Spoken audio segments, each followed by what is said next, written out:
saya takkan masuk campur kalau mereka tak masuk campur.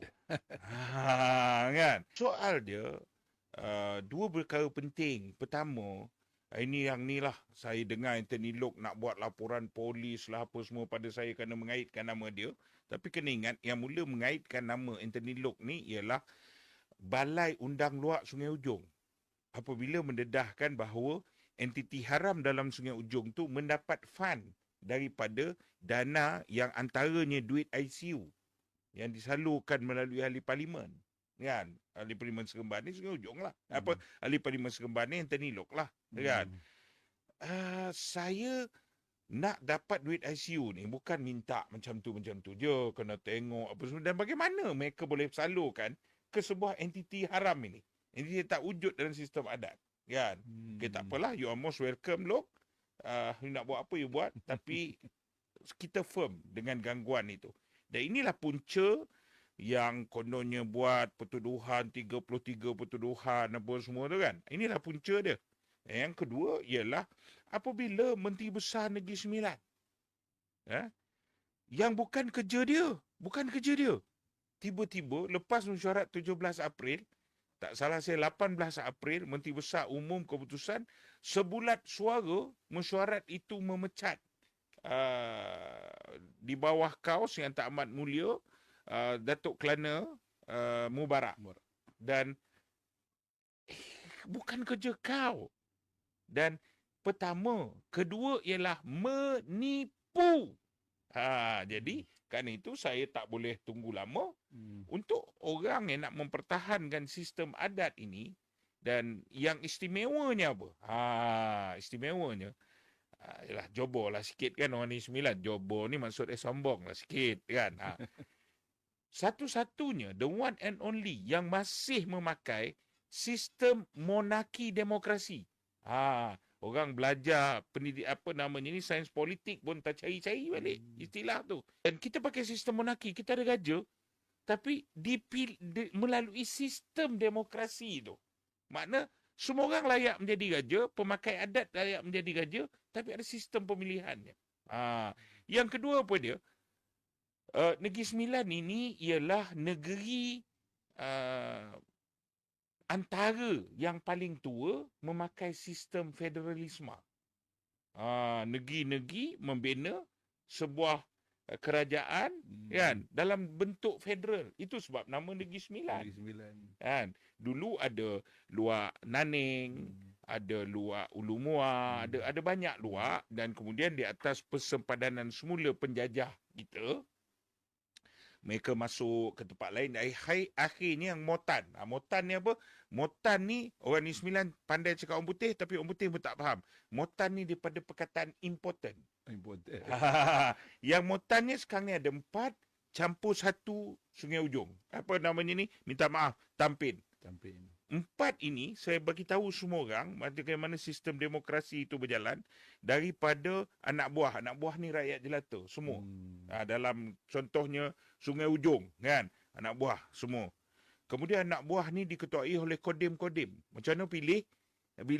Pilih ni mesyuarat, pilih. Macam mana pula akhirnya buapak? Buapak pula mesyuarat sama buapak, undi, pilih Datuk Lembaga. Datuk Lembaga pula setiap kali Yang Tuan meninggal nak ganti Yang Tuan, atau bukan Yang Tuan, undang kan, undang ataupun undang berdepan dengan masalah, maka mesyuarat dulu pilih. Kan. Jadi Negeri Sembilan ni sangat istimewa bagi saya. Ini kunci kestabilan, kunci kebanggaan, sejarah lama yang sebenarnya telah mengikat kita. Yang ini, yang sekarang ini dalam operasi nak dihancurkan. Takkan saya diam. Negeri Sembilan ni seawal 17 kurun ke-18, 1773. Antara kemuncak perang orang Melayu ni lah, dia susah nak bersatu kan. Dia bukan sekarang ni kan. Daripada dulu orang Melayu susah bersatu. Negeri-negeri ni ada banyak kan. Negeri-negeri bergaduh. Bila bergaduh panjang, akhirnya sampai satu peringkat dia rasa letih lah kita nak bergaduh. Tapi tetap tak boleh pilih. Kita bersetuju federalism. tapi tetap tak boleh pilih siapa ketua. Maka dia hantar delegasi. Istilah dia, delegasi pergi ke Pagar Ruyung. Menjemput dan meminjam anak raja Pagar Ruyung. Jemput anak raja Pagar Ruyung. Negeri-negeri ni merdeka. Negeri-negeri ni ada raja. Kan? Raja di Rembau, raja di Jelebu, raja di Johor, semua ada raja. Raja di Sungai Ujong. Dan kena ikat, sejarah Sungai Ujong ini, kerajaannya sangat lama. Selepas kerajaan Melayu Langkah Sukar, kerajaan Sungai Ujong telah wujud. Kena faham tau. Okey.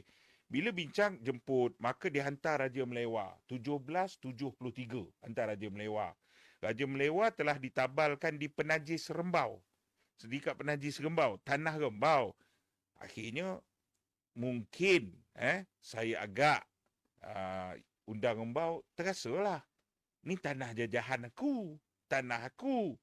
Orang datang nak jumpa Raja Melewa. Orang datang nak jumpa Raja Melewa. Yang di Pertuan Besar Negeri Sembilan, nama dia yang di Pertuan Besar. Kan? Akhirnya, diberikan mereka Rembau bagi sikit, lepas Bukit Miku Air Mawang, apa namanya ni, Johor bagi sikit, Jelebu bagi sikit. Akhirnya dibagilah tanah. Nama dia Tanah Mengandung. Daripada Seri Menanti sampailah ke Sereting. Maka bersemayamlah raja di situ. Tapi raja ni punca kuasa dia apa? Punca kuasa dia undang. Undang yang jemput dia. Ada landas perjanjian 100 tahun. Kan? Tapi itu tak apa kita sebut dulu. Untuk pemahaman semua orang dalam dunia moden ni, macam mana nak istilahkan? Kan? Istilahkan macam ni lah. Company nama Negeri Sembilan Berhad. Siapa pemilik syarikat yang ada pegang ownership syarikat saham ni, ada 4 orang campur seorang. Beza 4 undang campur seorang ni kenapa selalu disebut 4 campur 1? Kenapa tak sebut 5 je? Kerana 5 ni melalui proses demokrasi dan dia memang diiktiraf sebagai raja demokrasi di situ. Tetapi Tengku Besar Tampin yang menguasai Tampin hasil daripada Perang Naning, kan? Dia ni keturunan. Dia bukan demokrasi, dia keturunan. Kan? Jadi 4/5 ni adalah pemilik syarikat. 4/1, 5 ni pemilik syarikat. Habis Yang Tuan tu siapa? Yang Tuan tu ialah non-executive chairman. Jadi yang kata apa namanya ni, kita tak ada orang serang Yang Tuan. Sekarang ni tak ada. Tapi yang ceplos-ceplos ni serang 4 undang ni. 4 undang ni raja. Kan? Mana cikgu dia bukan raja. Tak channel lah saya sebut. Dan juga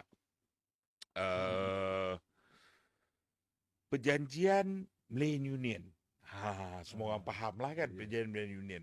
Antara sebab baca balik sejarah, Perjanjian Malayan Union ni terpaksa ditarik balik oleh orang putih. Kenapa? Sebab satu, kebangkitan rakyat. Tapi kerana perjanjian itu juga ada kesalahan daripada sudut teknikal. Apa kesalahan daripada sudut teknikal? Kerana Sir McMichael turun minta tanda tangan semua yang dia fikir Raja Melayu. Maka bagi pihak Negeri Sembilan yang telah tanda tangan ialah yang di Pertuan Besar Negeri Sembilan. Tapi itu tak terpakai. Kenapa? Undang yang 4 tak turun tanda tangan. Sebagai bukti ialah ni perjanjian ni ada di Akib Negara. Ustaz, di Akib Negara ni ada Perjanjian Merdeka. Perjanjian Merdeka. Pergi tengok balik, semua Raja Melayu sign plus 4 undang. Without perjanjian, ada perjanjian 4 undang sign tu, belum tentu valid perjanjian kemerdekaan itu. Kan? Jadi kita kena faham ini konsep asasnya, hubungannya, kan? Dan semua ni adat istiadat ni, kalau orang cakap adat pepatih, betul kita pakai adat pepatih. Tapi sebenarnya kalau terujuk balik Undang-Undang Tubuh 1959. Ini Negeri Sembilan ni dia bukan adat bersunat tau. Adat ni bukan adat pakai baju. Adat ni maksud dia sistem undang-undang, sistem pemerintahan. Kerana itu dia panggil biar mati anak, jangan mati adat. Maksud dia bercerita soal keadilan, pelaksanaan hukum. Anak mati pun tak apa, hukum mesti tegak. Dan kena ingat, adat bersendi kitabullah. Dia ada sambungnya tu, kan. Jadi dia kadang-kadang jangan baca la ikraha fid din, kan. Budak-budak sekarang pandai kan. Tak boleh paksa-paksa dalam agama ni dah, kan. Dia tak baca ayat kendian tu. Kau dah masuk Islam, kau kena ikutlah, kan. Jadi adat bersendi kitabullah. Antara player, pemain, pemakai adat perpatih ni antaranya ialah Buya Hamka. Dalam sejarah moden disebut. Kalau sejarah lama tu orang tak kenal, kan. Jadi akhirnya adat perpatih ini daripada Pagaruyung, tetapi dalam Undang-Undang Tubuh Kerajaan Negeri 1959 dia panggil adat perbakala. Kenapa tak panggil adat perpatih? Sebab adat yang kita pakai sekarang ni bukan dia di saduran utama daripada Pagaruyung, daripada adat perpatih, tetapi dia telah diasimilisasikan dan mengiktiraf semua orang-orang tempatan yang ada. Dan begitu besarlah. Dan Undang-Undang Tubuh Kerajaan 1999 ni kena dibaca dengan perjanjian-perjanjian. Antara dia, ni ramai yang tak faham dan tak tahu, tetapi buat-buat tahu. Ada 2 perjanjian yang orang tua-tua kita dulu dah lengkap. Antara 2 perjanjian besar yang disandarkan Undang-Undang Tubuh kena diikat dengan dia. Pertama, Perjanjian 1898. Kedua ialah Perjanjian 1934.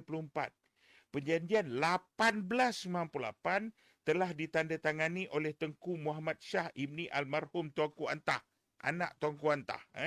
Yang kedua ialah Perjanjian 1934 Tuanku Abdul Rahman Ibni Almarhum Tuanku Muhammad menandatangani perjanjian tersebut, dan perjanjian tu ditandatangani dengan 4 undang campur 1 Tengku Besar Tampin. Kenapa? Apa perjanjian dia?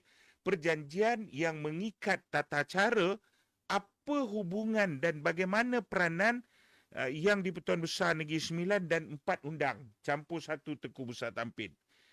Telitinya perjanjian tersebut sampai apabila mangkat Tengku Besar, apabila mangkat undang dan Tengku Besar, Yam Tuan kena bagi berapa ringgit.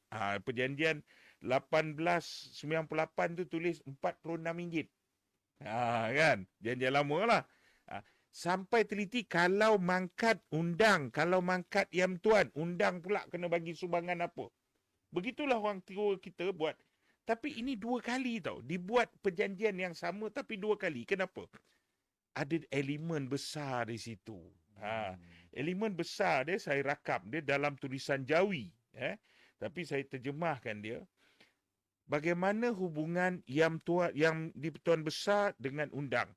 Jika, dinyatakan, jika kalau ada 2 undang bergaduh, bertelagah, 2 undang bertelagah, maka jika diadukan kepada Yam Tuan, maka Yam Tuan berhak menjadi hakimnya. Jika tidak diadu, maka tidak adalah hak itu.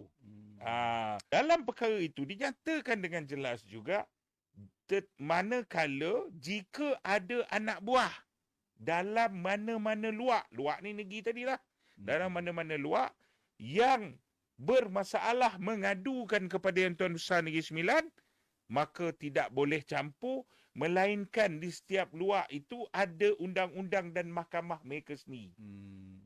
Jelas. Kan? Dan benda ini terpakai. Kan? Benda ini terpakai. Satu, saya jawab tadi soal raja tak raja, saya dah jawab. Kedua ialah bagaimana hubungan itu berlangsung. Dan juga kena faham satu lagi elemen sebelum kita pergi jauh, iaitu DKU. Apa benda DKU ni kan?